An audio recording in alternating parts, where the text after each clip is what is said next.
జై శ్రీమన్నారాయణ. మన హిందువుల పవిత్రమైన పండుగలలో అత్యంత పవిత్రమైనది తొలి ఏకాదశి.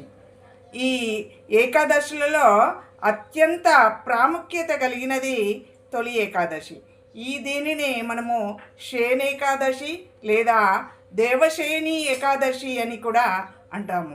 ఈరోజు శ్రీ మహావిష్ణువు 4 నెలల పాటు యోగ నిద్రలోకి వెళ్తాడట. అందుకే ఈరోజు ఉపవాసం చేసి విష్ణు సహస్రనామ పారాయణం చేసి ఆ శ్రీ మహావిష్ణువును వేడుకుంటే మనకు సుఖ సంతోషాలు సౌభాగ్యాలు అందుతాయని పురాణాలు చెప్తాయి. అందుకని మనం ఈరోజు ఆ మహావిష్ణువును ప్రార్థించి వారి యొక్క కృపను అందరూ పొందాలని కోరుకుంటూ అందరికీ కూడా తొలి ఏకాదశి శుభాకాంక్షలు.